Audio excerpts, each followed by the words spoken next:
सामने साइड जा।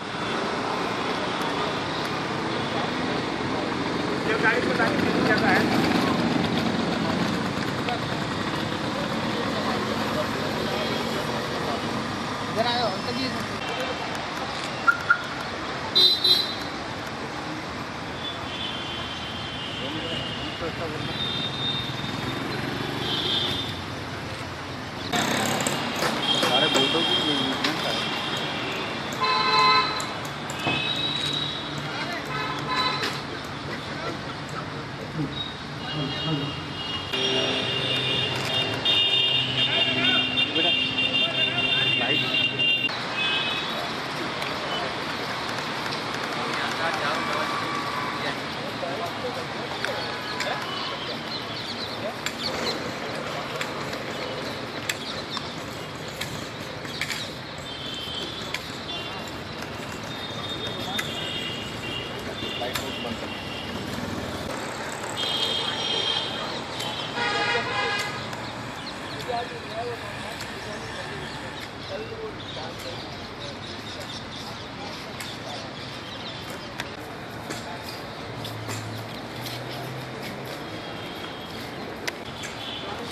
योगेश योगेश योगेश एक सूरज के सामने मारना है, देखना ये शूट करना है।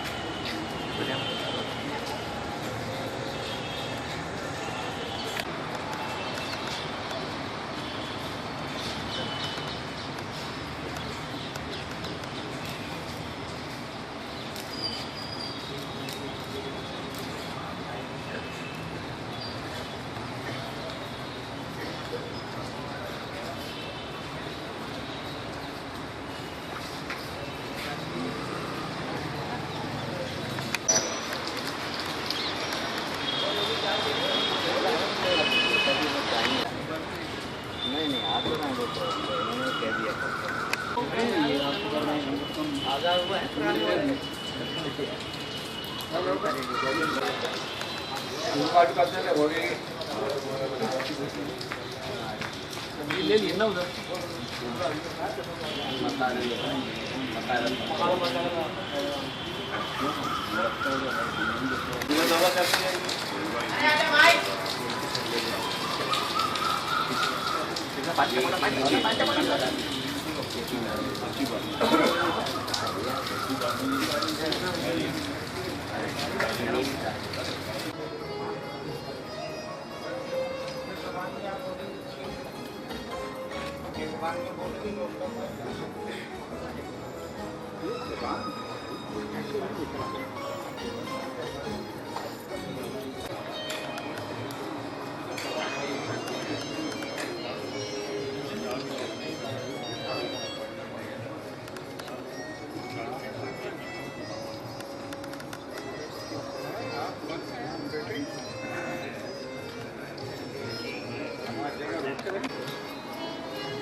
हमारे प्रदेश के 2 कव्वाल ग्रुप यहाँ पर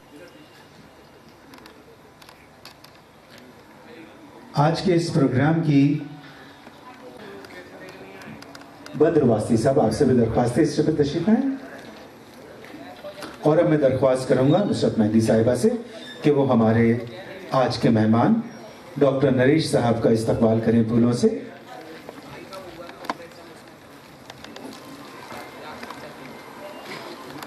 آپ تالیوں سے ان سب کا استقبال کر سکتے ہیں. اور درخواست ہے نصرت مہندی صاحبہ سے کہ وہ شمیم طارق صاحب کا بھی استقبال فرمائیں. بدر واسطی صاحب کا شکریہ. योगेश اور اب میں درخواست کرتا ہوں سچے مدھیہ پردیش اردو اکادمی ڈاکٹر نصرت مہندی صاحبہ سے کہ وہ اس پروگرام کے بارے میں ہم سے کچھ کہیں. تصوف پہ مبنی یہ پروگرامز رہیں گے ہمارے. تو کوشش یہ کہ تصوف کیا ہے، تصوف کی ہندوستان میں اس وقت کیا ضرورت ہے، انسان دوستی میں تصوف کا کیا رول ہے، کیا کردار ہے، اس پر تفصیلی بات چیت کے لیے، تفصیلی گفتگو کے لیے ہمارے درمیان آج ہیں ڈاکٹر نریش، جو چنڈی گڑھ سے تشریف لائے ہیں. اور ڈریم دل کو کھینچتی ضرور ہے، اور یہ بھی پتہ ہے کہ ہندوستان میں کیا پوری دنیا میں اس وقت اس کی ضرورت ہے، کیونکہ اولیاء نے، صوفیوں نے، منیوں نے، رشیوں نے، درویشوں نے جو محبت کا پیغام دیا ہے، اس سے ہی دہشت گردی کا خاتمہ ہو سکتا ہے. تو تفصیلی گفتگو کے لیے ہم لوگ انتظار کریں گے ڈاکٹر نریش صاحب کا، شمیم طارق صاحب کا. میں اس وقت مدھیہ پردیش اردو اکادمی سنسکرتی وبھاگ کی جانب سے آپ کا خیر مقدم کر رہی ہوں. تینوں روز آپ ہمارے ساتھ رہیں گے تو لطف اٹھائیں گے تصوف کا. بہت شکریہ. ہونا چاہیے تھا وہ نہیں ہوا. مسلمان آئے، حملہ کیا، ہندوستان کو فتح کیا، مستقل طور پر یہاں آباد ہو گئے. تو یہاں کی جو آبادی تھی اس کا رد عمل بہت شدید ہونا چاہیے تھا، نفرت کا، بدلے کا، بغاوت کا. وہ نہیں ہوا. وہ کیوں نہیں ہوا؟ یہ تاریخ کا ایک بہت اہم موڑ ہے. وہ اس لیے نہیں ہوا کہ اسی زمانے میں کچھ اور مسلمان بھی آئے تھے جن کے ہاتھ میں تلوار نہیں تھی، تسبیح تھی. اور وہ لوگ جب آئے، آ کے یہاں جھونپڑیاں اپنی بنائی انہوں نے، پنجاب میں خاص طور سے، چونکہ درہ خیبر سے آئے تھے. ان کے آنے کا سبب حملہ وروں کے ساتھ آنا نہیں تھا.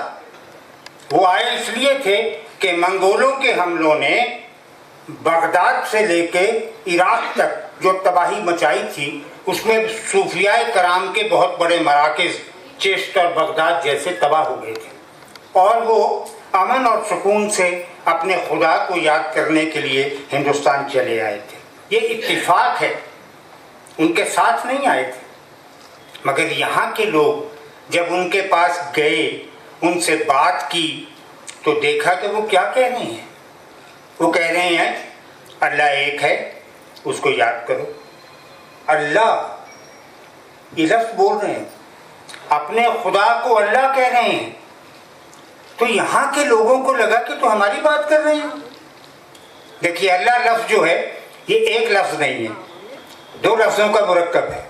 الہ، ال تو انگریزی کا THE ہے، ہٹا دیجئے تو باقی جو بچا وہ الہ ہے. ہمارا رگ وید شروع ہی یہاں سے ہو رہا ہے.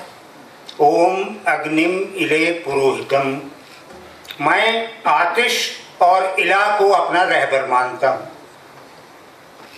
یہاں سے رگ وید شروع ہو رہا ہے. اور یجروید تک آتے آتے وضاحت ہو جاتی ہے. نمستے الامستو، آتش نفی ہو گئی بیچ میں سے. میں الہ کو نمسکار کرتا ہوں. اور مزید وضاحت ہو جاتی ہے، نہ تس سے پرتماستی، اس کی کوئی شکل نہیں ہے، وہ نراکار ہے. کوئی تو ہماری بات کر رہے ہیں، یہی تو ہم کہہ رہے ہیں. ہمارے رشی منی یہی تو بتا کے گئے ہیں کہ الہ کی عبادت کرو.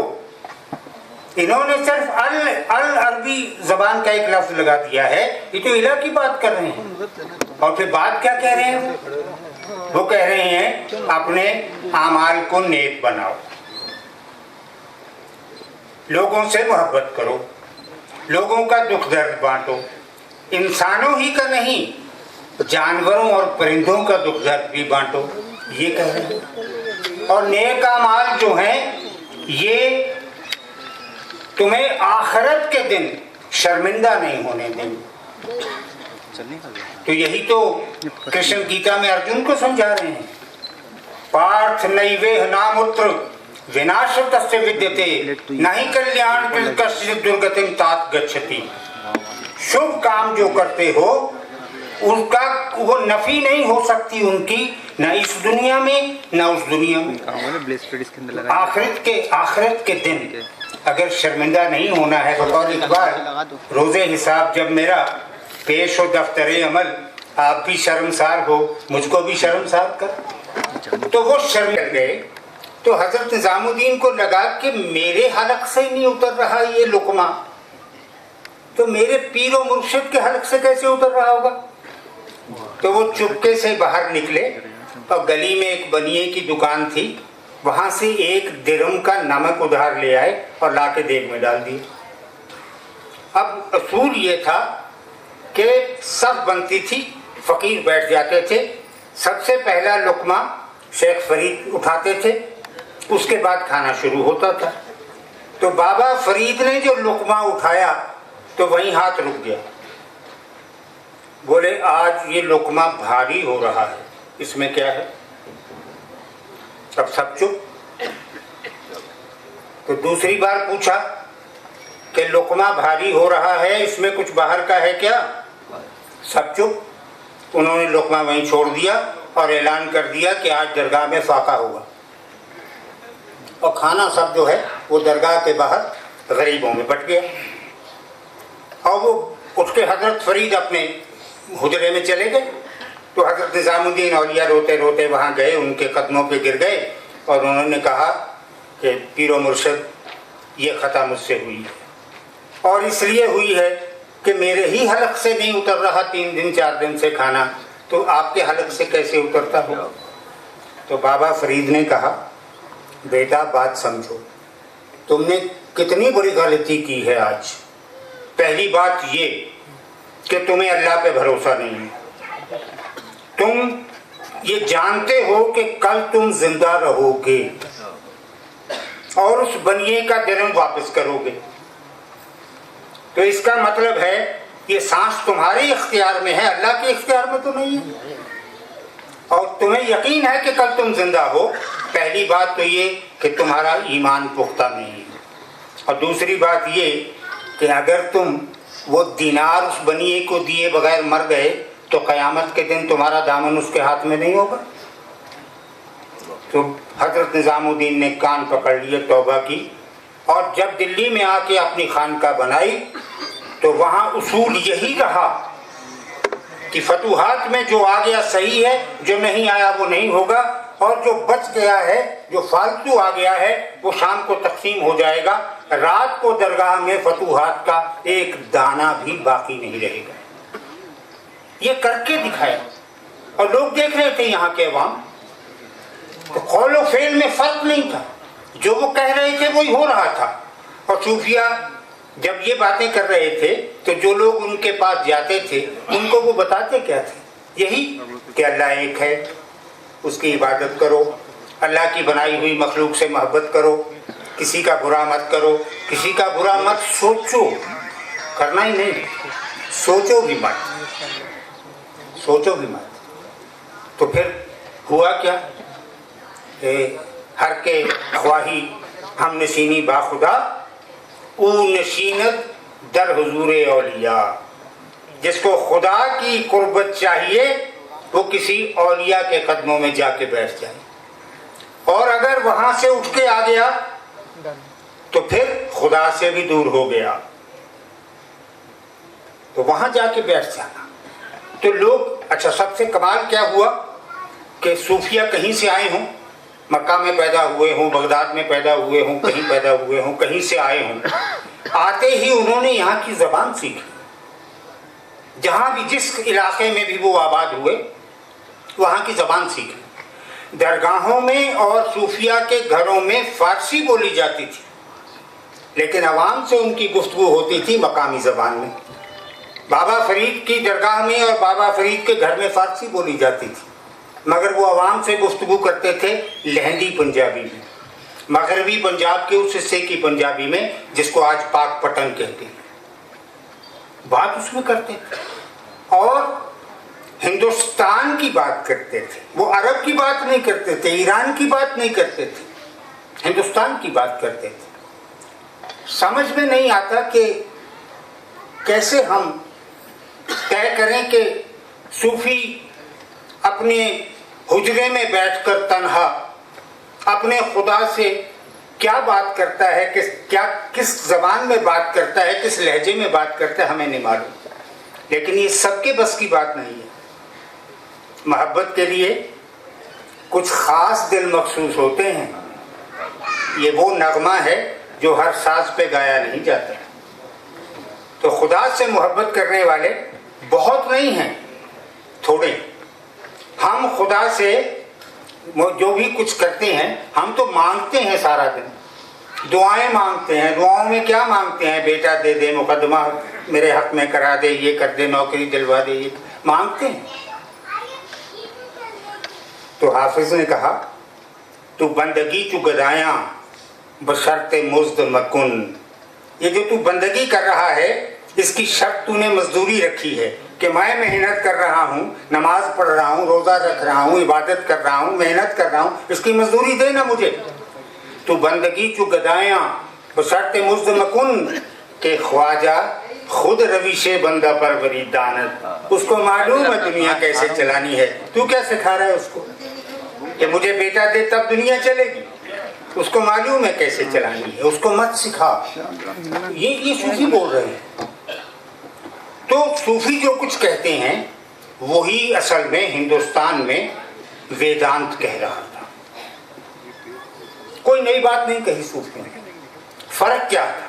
फर्क सिर्फ ये था कि जो कुछ वेदों में कहा गया था वो हिंदुस्तानी अवाम भूल चुके थे।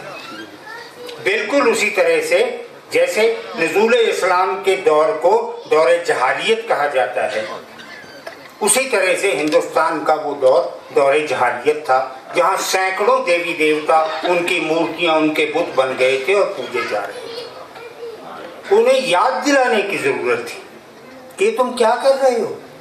तुम्हारा ऋग्वेद कुछ और कह रहा है, तुम्हारा यजुर्वेद कुछ और कह रहा है, तुम्हारी मनुस्मृति कुछ और कह रही है। तो इसको ध्यान में लाओ, इसको समझ लो, और तब जाके वेदांत आके फिर क्या तसव्वुफ और वेदांत जब मिलते हैं तो आप अल्लामा इकबाल की शायरी में देखिए क्या कह रहे हैं अल्लामा इकबाल। तू है मुहीत बेकरां, मैं हूं जरा सी आबजू, या मुझे हमकिनार कर या मुझे बेकिनार कर। और क्या कह रहे हैं? वाए नादानी कि तू मोहताज साकी हो गया, वाए नादानी कि तू मोहताज साकी हो गया, मैं भी तू, मीना भी तू, साकी भी तू, महफिल भी तू। और जाने किसकी जुस्तजू आवारा रखती है तुझे, राह तू, रहरो भी तू, रहबर भी तू, मंजिल भी तू। तो ये अब होता क्या है, जिसको मराकबा आप कह रहे हैं, मराकबे में चले गए। तो सूफियों का दावा ये है, और शायद गलत नहीं है, कि सबसे पहला सूफी अगर हिंदू दुनिया में कोई हुआ है तो वो हजरत मोहम्मद सल्लल्लाहु अलैहि वसल्लम। क्या कर रहे थे हिरा की गुफा में इतने दिन बैठे हुए? वो हिरा की गार में बंद, दुनिया से कटे हुए, क्या कर रहे थे बैठे हुए? अपने अल्लाह से बात कर रहे थे। और जो बात कर चुके तो बाहर निकले क्या बोलते हुए? अल्हम्दुलिल्लाह रब्बिल आलमीन रहमानिर रहीम मालिक यौमिद्दीन, ये बोलते हुए निकल रहे हैं। तो अगर आप अपने खुदा से बात करना चाहते हैं तो मराकबे में जाइए।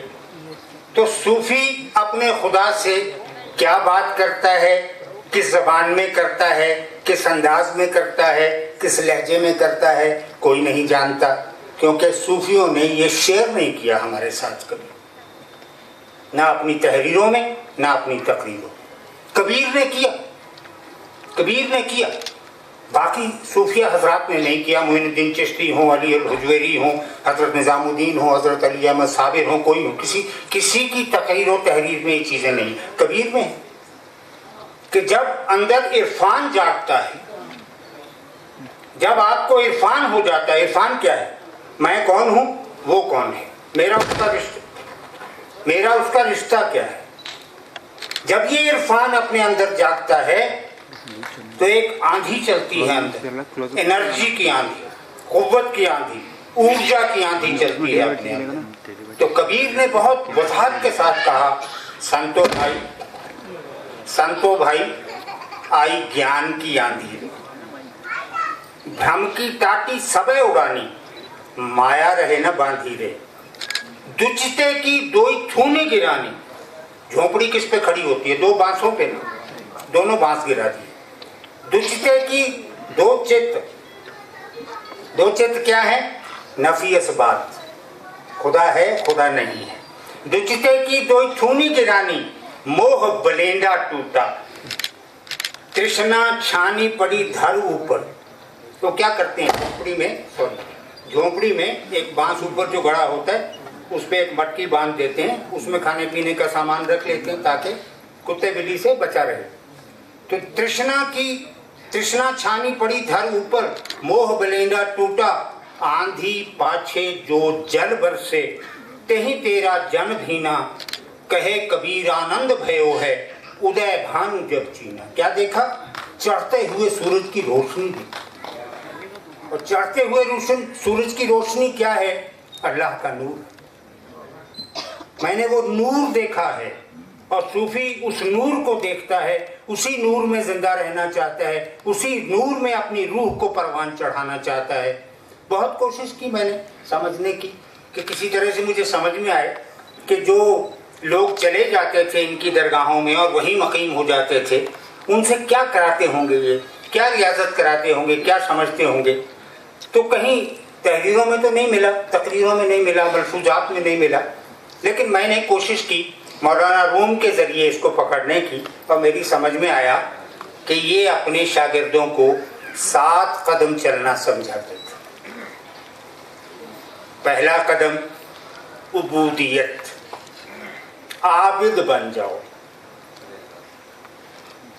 जो कुछ कर रहे हो अल्लाह का हुक्म मान कर रहे हो, इसमें कोताही नहीं होनी चाहिए। ये उबूदियत है। ये यहाँ मौजूद था हिंदुस्तान में, ये भी दास से भाव भक्ति कहते थे इसको।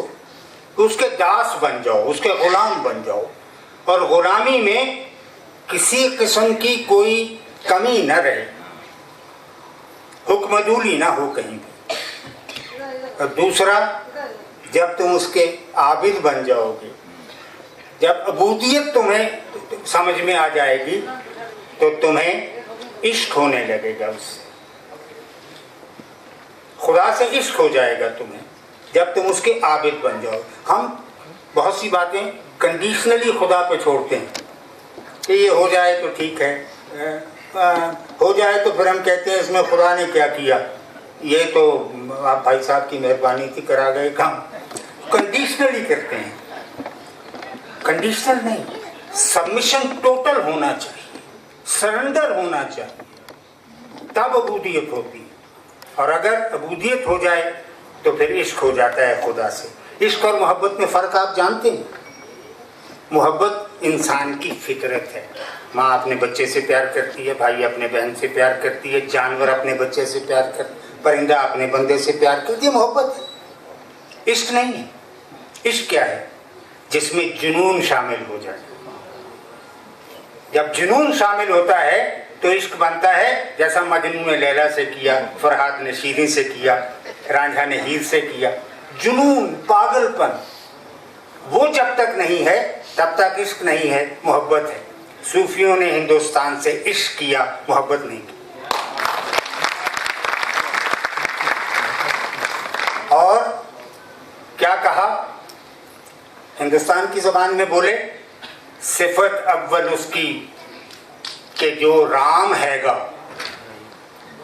सिफत अव्वल उसकी कि जो राम हैगा, उसी राम सू हमको आराम हैगा। ये सूफी कह रहे हैं। और क्या कह रहे हैं, हाफिजा गर वस्ल ख्वाही, सुलह कुन हर खासो आम, बा मुसलमान अल्लाह अल्लाह, बा ब्राह्मण राम राम। ये सिखा रहे हैं। बा मुसलमान अल्लाह अल्लाह, बा ब्राह्मण राम। सूफियों ने हिंदुस्तानियों को एक माला में पिरोया। ये बिखरे हुए दाने थे, इसीलिए हमलावरों ने इसे फतेह कर लिया था। सूफियों ने इनको जोड़ा, इंसान को इंसान बनाया, इंसान को इंसान के साथ जोड़ा, मोहब्बत का दरस दिया, मोहब्बत करना सिखाया, मोहब्बत करके दिखाई। सबसे बड़ी बात यह है, मोहब्बत करके दिखाई। और जब यहाँ के लोग उनके कदमों में बिछने लगे तो आलम ये हुआ कि यहाँ के अवाम के लिए, वो हिंदू हों, द्राविड़ हों, आर्यन हों, कोई हों, उनके लिए ये मिसाली किरदार बन गए कि ये बनना है, मुझे मोइनुद्दीन चिश्ती बनना है, मुझे निज़ामुद्दीन औलिया बनना है, मुझे बख्तियार काकी बनना है, मुझे फरीदुद्दीन गंजे शकर बनना है। ये आइडियल्स बन गए, आइकन्स बन गए। और उसके लिए क्या हुआ कि आप देखिए, हिंदुस्तान में वैष्णवों के 52 द्वारे हैं, 52 द्वारा कहते हैं। बहुत से मठों के ऊपर जो एक चीफ मठ होता है उसको द्वारा कहते हैं। पूरे हिंदुस्तान में कुल 52 द्वारे हैं, उसमें से एक द्वारा है जिसका नाम है शोभू रामदेव द्वारा। इस द्वारे के बानी थे श्याम दामोदर नाम के एक संत। श्याम दामोदर की समाधि है इस द्वारे के अंदर, जिस पर दिया जलाया जाता है। मगर ये दिया जलाने की इजाज़त तब तक नहीं है किसी शख्स को जब तक वो इस द्वारे के सदर दरवाजे पर बनी हुई सूफी फकीर हजरत कमाली की कब्र पर दिया न जला दे। ये हिंदुस्तान है, ये हिंदुस्तान है। ऐसा ही एक मठ, वैष्णव मठ पंजाब में है, रायकोट में। उसके मंदिर में आपको आरती करने की इजाजत तब तक नहीं है जब तक मठ के बाहर साईं के तकिए में सलाम आप नहीं करके आए। ये हिंदुस्तान है और सूफियों ने बनाया ये हिंदुस्तान। ये हिंदुस्तान उनके आने से बना। वो कहीं पैदा हुए हों, पैदा होने को तो मौलाना आज़ाद भी मक्का में पैदा हुए थे। अगर इस मुल्क को आज़ादी दिलवाने में जो मौलाना आज़ाद का हिस्सा है वो उसको नज़रअंदाज कभी कोई तारीख कर ही नहीं सकती। कहीं पैदा हुआ हो कोई सूफी, जब हिंदुस्तान में आ गया तो यहाँ की मिट्टी में बस गया, यहाँ की बूबास उसकी सांसों में भर गई और उसके मुंह से जो कुछ भी निकला लोगों ने दामन फैलाकर उन लफ्ज़ों को थामा, उन लफ्ज़ों को सीने से लगाया और उनके पीछे पीछे चलने लगे। हजरत मुजद्दिद अलिफ़सानी गिरफ्तार कर लिए जहांगीर ने, ग्वालियर के किले में कैद कर दिए। वो अफ़गानों के पीर थे, बहुत बड़ी तादाद में अफ़गान उनके मुरीद थे। अफ़गानों के एहतजाज को देखते हुए जहांगीर को मजबूर होना पड़ा कि इनकी रिहाई का हुक्म दे दे। उसने रिहाई का हुक्म दे दिया।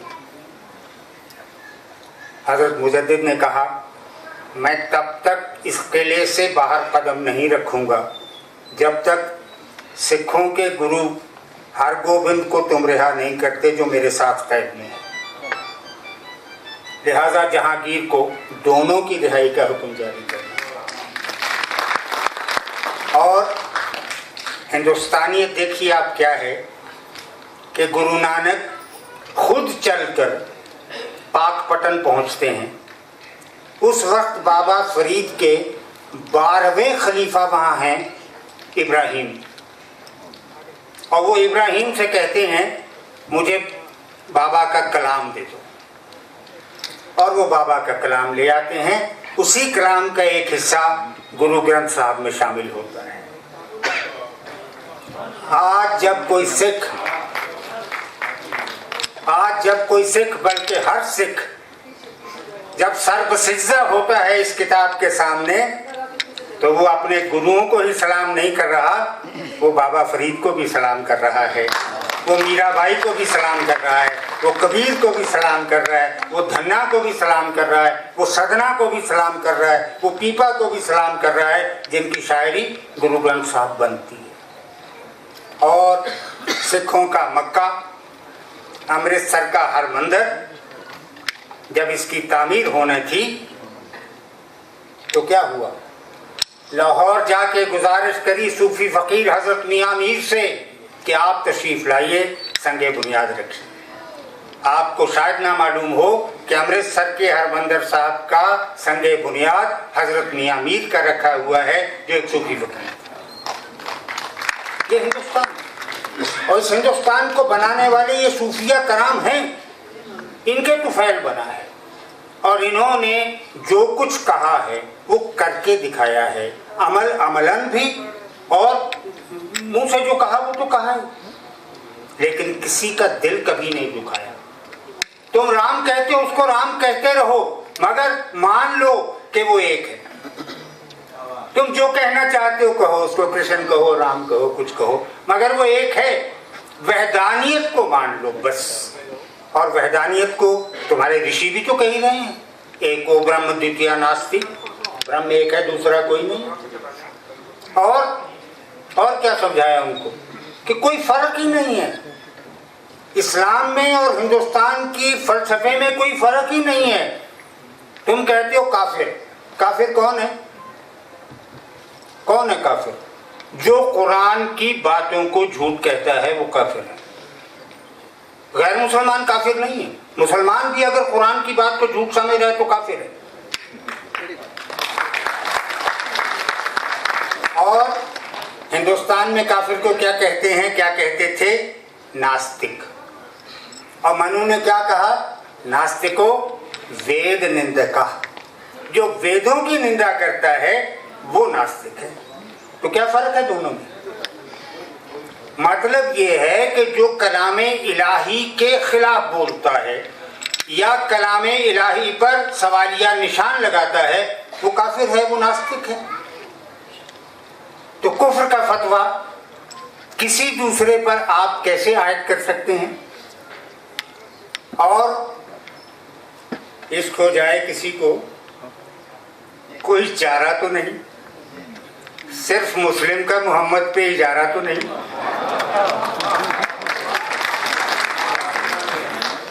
کسی کو بھی ہو جائے.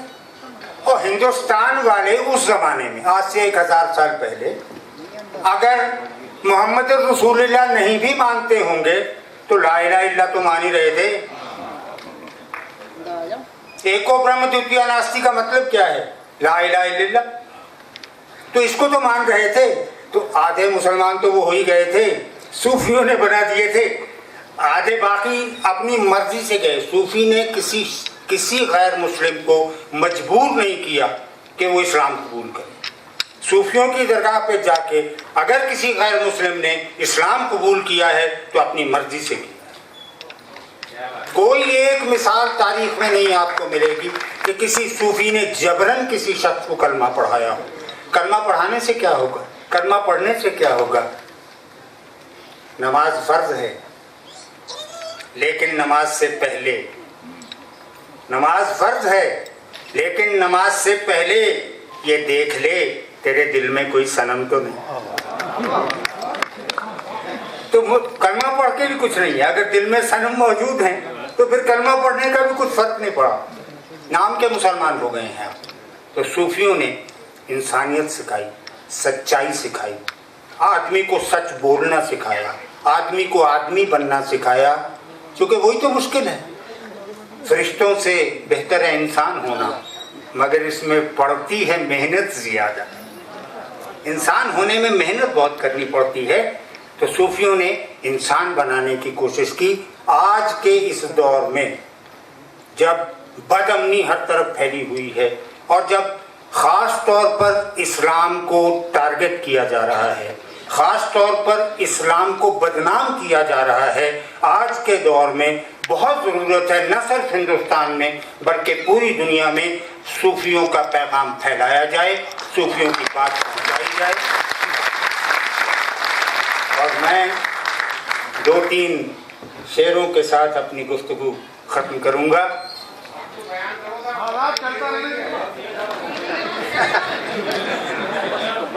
अपनी गुफ्तगू ख़त्म करूँगा इस दुआ के साथ कि आज मेरे सामने जो ख्वातीनो हजरात मौजूद हैं वो खुदा के लिए ये अज़्म करें कि हम इंसान दोस्ती का पैगाम जो सूफियों ने दिया था उस पर अमल भी करेंगे और उसको फैलाएंगे भी पूरी दुनिया में। 2-3 शेरों पे अपनी बात ख़त्म करता हूँ कि हक शनासी की इब्तिदा मौला, हक शनासी की इब्तिदा मौला, कौन हूँ मैं मुझे बता मौला। हक शनासी की इब्तिदा मौला, कौन हूँ मैं मुझे बता मौला। मेरे माथे पे लिख दे नाम अपना, मेरे माथे पे लिख दे नाम अपना, मुझको अपना पता बना मौला। मेरे माथे पे लिख दे नाम अपना, मुझको अपना पता बना मौला। रोते बच्चे को गोद में ले ले, रोते बच्चे को गोद में ले ले, देना जन्नत का झुनझुना मौला। रोते बच्चे को गोद में ले ले, देना जन्नत का झुनझुना मौला।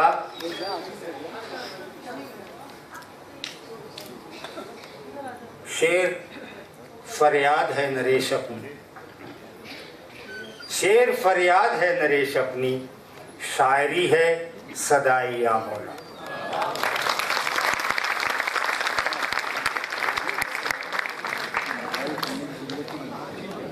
ख़वातीन व हज़रात, डॉक्टर नरेश ने तसव्वुफ़ और हिंदुस्तानियत के मौजू पर सैर हासिल गुफ्तगू की।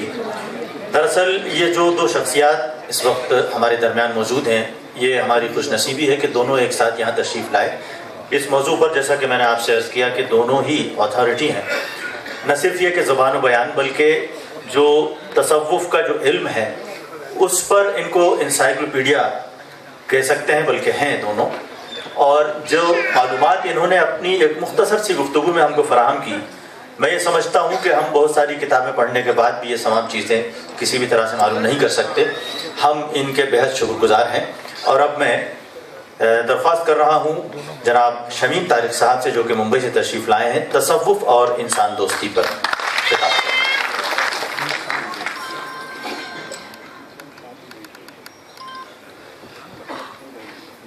मोहतरम डॉक्टर नरेश साहब, डॉक्टर नुसरत मेहदी साहिबा, ख़वातीन व हज़रात,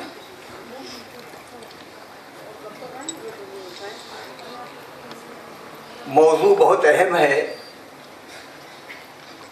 बहुत तफसीली और बहुत तवील गुफ्तगू की जा सकती है,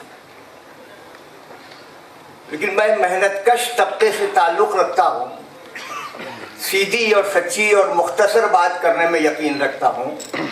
मुझे ज़िंदगी की ताबीर और तशरीह में उतनी दिलचस्पी नहीं है जितनी दिलचस्पी ज़िंदगी की ऐसी तब्दीली में है कि एक इंसान के दिल की धड़कन दूसरे इंसान के दिल की धड़कन से आहम आहंग होकर आवाज़ देने लगे कि हर शख्स एक दूसरे को मुखातब होकर कहे कि कभी कभी तो वो इतनी रसाई देता है कि सोचता है तो मुझको सुनाई देता है।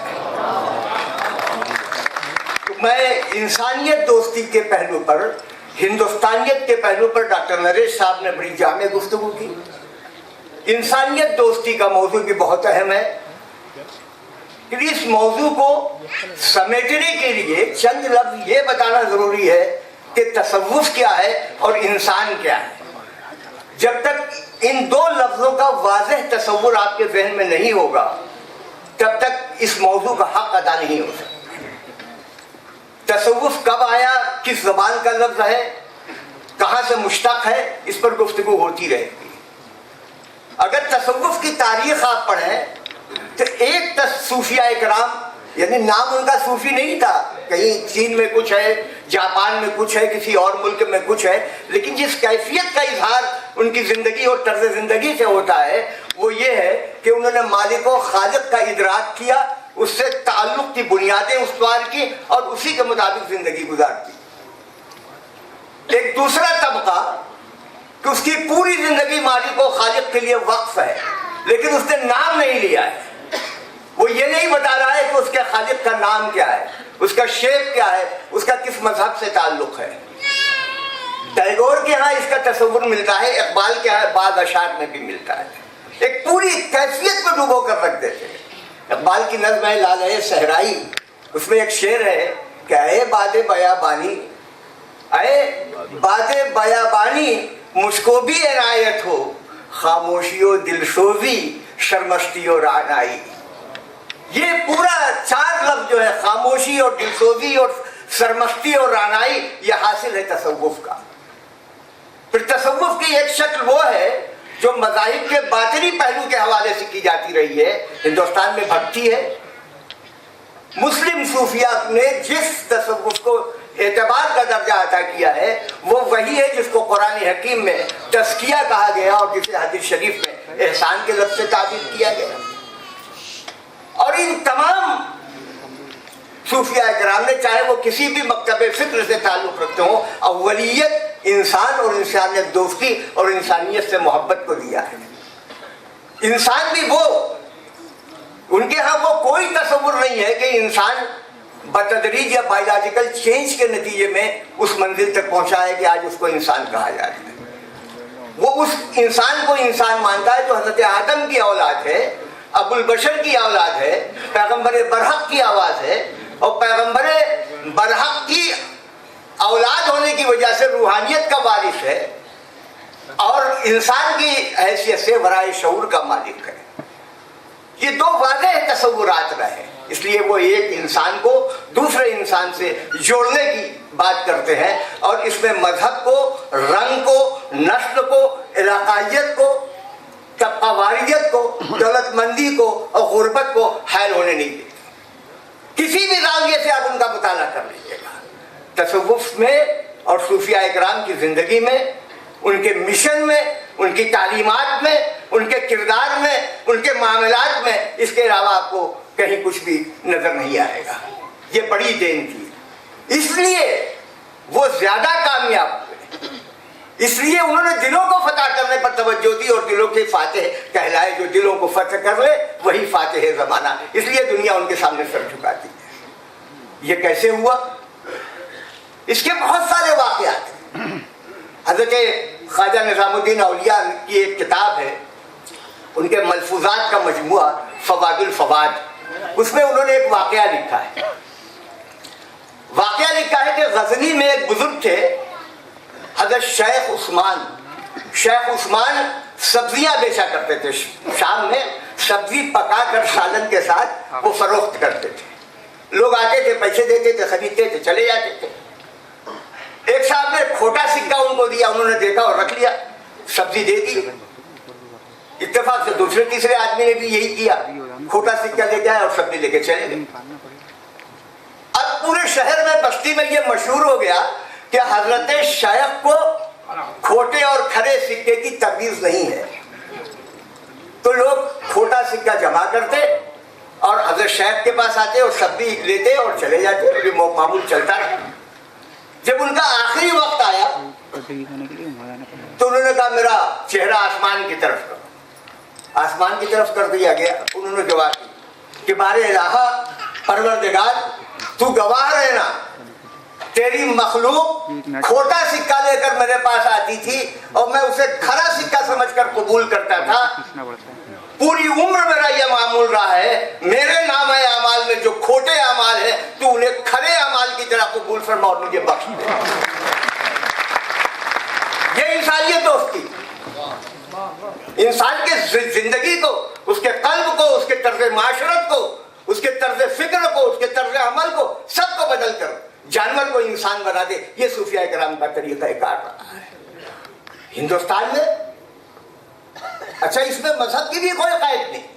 हज़रत अबू अली शाह कलंदर बहुत बड़े सूफी, पंडित राम सनेही को वो जिंदगी भर अपना बाप कहा करते थे, इसलिए कि पंडित राम सनेही की बीवी ने उनको दूध पिलाया था, इसलिए सारी उम्र उनको बाप का दर्जा देते थे, उनका एहतराम करते थे। लखनऊ से 17 किलोमीटर की दूरी पर खानकाह काज़िमिया है।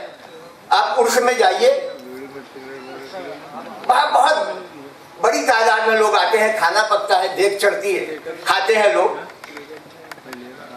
और वहाँ गोश्त नहीं डाला जाता उसमें, इसलिए कि गैर मुस्लिम बड़ी तादाद में आते हैं, उनकी दिलजोई उनको मकसूद है, इसलिए कोई ऐसा नहीं काम करते कि इसमें तफरीक पैदा, रवादारी और मोहब्बत का ये तर्ज। हजरत शेख निजामुद्दीन औलिया एक दिन देख रहे हैं कि एक औरत जमुना के किनारे उसका झोपड़ा और बहुत दूर जाके कुएं से पानी लाती, तो बुलाया, उससे पूछा कि भाई तुम इतनी दूर से, जमुना तुम्हारे घर के पास से बह रही है। उस वक्त की जमुना आज की तरह नहीं थी, गंदी नहीं थी, वो साफ सफा, लोग पानी पीते थे उसका। उस औरत ने कहा कि हजरत मेरा शौहर बड़ा मेहनती और ईमानदार शख्स है, दिन रात मेहनत करता है, लेकिन इतना नहीं कमा पाता कि हमारी जरूरियात जिंदगी को पूरा कर सके, और जमुना का पानी पीने से भूख बहुत लगती है, कुएं का पानी पीने से भूख कम लगती है, इसलिए हम कुएं का पानी दूर से लाकर लाते हैं कि जो कुछ वो कमाता है उसी में हमारी जरूरत पूरी हो जाए। शेख ने सुना तो उसके यहाँ का वजीफा मुकर्रर कर कि जो कमी पड़ती है वो खानकाह से कुछ दी जाएगी तुमको, और वो जब तक रहे वो वहां तक उसको दिया जाता था, जब तक कि उसने खुद मना नहीं कर दिया। तो इंसानियत दोस्ती की हजारों मिसालें सूफिया इकराम की जिंदगी में है, और उसके अलावा कुछ नहीं है। ऐसी ऐसी मिसालें कि आज की जिंदगी में अगर हम उसको तलाश करना चाहें तो मुश्किल से मिलेगा। अभी ये मुगलिया सल्तनत के ज़वाल के ज़माने में एक बुजुर्ग थे, उनको सूफी अल्लाहू कहा जाता था। वो बयाबानों में, सहराओं में दिखते थे, अल्लाहू अल्लाहू कहते हुए घूम रहे हैं, दौड़ रहे हैं, भाग रहे हैं। बस्ती में बस कभी किसी ज़रूरत के वक्त आते थे। एक दिन किसी वक्त ज़रूरत से जब बस्ती में आए तो देखा कि एक औरत बेसुध पड़ी हुई है, उसको अपने कपड़े की भी सुध नहीं है, जिस्म की भी सुध नहीं है, बीमार है, परेशान है, लगता है खाना नहीं खाया।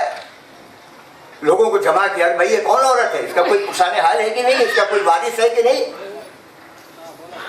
किसी ने ये नहीं कहा कि ये मेरी रिश्तेदार है, पूछा कोई इसको घर ले जाता है, कोई तैयार नहीं हुआ। इन्होंने सबको जमा किया, कहने लगे इससे मेरा निकाह करो। निकाह इसलिए कराओ कि नामहरम औरत है, उसको हाथ नहीं लगा सकते, और उसकी हालत ऐसी है कि उसको जिस्म को हाथ लगाए बगैर उसका दवा इलाज नहीं हो सकता। निकाह कराया, उसकी खिदमत की। जब वो इस काबिल हो गई है कि अपने जिस्म को भी संभाल सकती है, अपने कपड़े को भी संभाल सकती है, अपनी रोजी भी कमा सकती है, मेहनत और मुशक्कत भी कर सकती है, तो उसे रहती अख्तियार की, उसकी महर की रकम उसके हाथ में रखी और अल्लाह अल्लाह कहती फिर बस्ती से दूर चले। ये इंकलाबात है हमारे ज़माने में, ये इंकलाबात है ज़माने में, और इसके असरात कहीं कहीं आज की जिंदगी में हमारे आप जैसे इंसानों में भी होते हैं। बिल्कुल वो नहीं लगेगा कि भाई ये सूफी है, वो ये नहीं लगेगा कि साहब ये गाद में रह गए या पहाड़ों में रहकर अल्लाह अल्लाह कर रहे हैं। हमारे जैसे आम इंसान है। हमारे एक उस्ताद थे पंडित त्रिपाठी साहब, वो हमको मैथमेटिक्स पढ़ाते थे बनारस हिंदू यूनिवर्सिटी में। मैं अच्छे घर का, पढ़ने में भी ठीक था, तो बड़ी मोहब्बत करते थे। एक दिन उन्होंने बुलाया, भाई तुम्हारा एग्जामिनेशन की फीस नहीं जमा हुई है। क्या बात है, क्यों नहीं जमा किया? उन्होंने कहा कि सर वो पैसा तो आया था, सब दोस्तों में खत्म हो गया, मैं कल परसों में जमा खत्म कर दिया। करके तुम्हारी सच्चाई से वो जिंदगी में कभी झूठ मत बोलना, और मेरी फीस का पैसा अपनी जेब से दूसरे दिन पूरा जमा कर दिया। अब मैं जिंदगी के किसी हाल में रहूं, मैं जिंदगी में फिर कभी मैंने झूठ नहीं बोला। उस दिन भी सच बोला था और आज भी बोलता। ये उस शख्स का था। ये पहाड़ों और गारों और बयाबानों और सहराओं के लोग नहीं थे, ये यूनिवर्सिटियों के लोग थे, ये आज की जिंदगी के लोग हैं। इसके असरात मुरत्तब होना चाहिए। लेकिन जैसे जैसे वक्त गुजरता गया, लोगों ने देखा कि साहब जो गेरुआ कपड़ा पहन ले, जो हरा कपड़ा पहन ले, उसकी बड़ी आवभगत होती है, लोग बड़ी दावतें करते हैं, बड़े मुर्ग मुतद्दन उसको मिलते हैं। तो कुछ ऐसे लोगों ने भी वो वज़ाफ़त अख्तियार कर ली जो उसके मुस्तहिक नहीं थे, उसके बुरे असरात में मुरतब हुए, और शायद उसका कुछ असर है और कुछ गुमराह अनासिर भी पैदा हो जाए कि इंसान को इंसान मुर्दों की कब्र को भी नहीं बख्श रहे हैं। ये पूरी तारीख में पहली मरतबा हो रहा है। हजरत दादा गंजबख्श की मज़ार पे जो है बम मारा जा रहा है, इंसान इंसान का कत्ल कर रहा है, इंसान को इंसान से जुदा करने की बात की जा रही है। ये सब गलत तावील की वजह से हो रहा है। सूफिया किराम ने इंसानियत दोस्ती का मुजाहरा किया, इंसान के इकराम का मुजाहरा किया, इंसान से मोहब्बत का दर्श दिया, इंसान से इश्क किया, जिस ज़बान से जिस सरजमीन पर रहे वहाँ की बोली को परवान चढ़ाया, गिरे बड़े लफ्ज़ों को वक़ार अता किया, समाज के हर तबके को एहतराम की नज़र से देखा और एहतराम करने का हुक्म दिया। और जब दुनिया से गए तो जैसे दुनिया में रहे ही नहीं थे, मुसाफिर की तरह आए, मुसाफिर की तरह गए, लेकिन मालामाल कर गए और ये कहते हुए दुनिया से रुखसत हुए कि फ़कीराना आए सदा कर चले, मियाँ खुश रहो हम दुआ कर चले।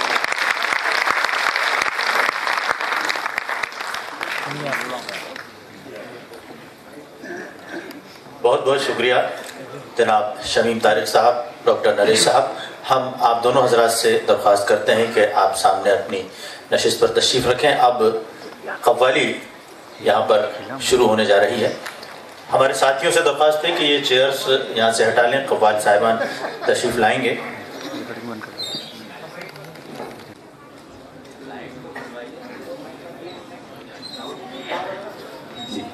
हाँ, सराहा था और आप में से ही कुछ लोगों ने फरमाइश की कि इनको दोबारा बुलाया जाए।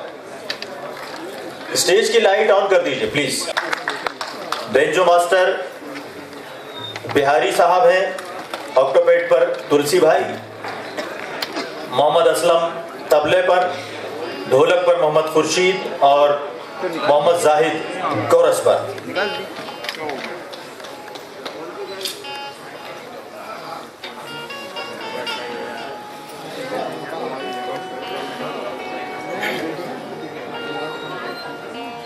सभी कव्वाल साथियों का मध्य प्रदेश उर्दू अकादमी और अहले भोपाल की जानिब से इस्तकबाल किया जा रहा है।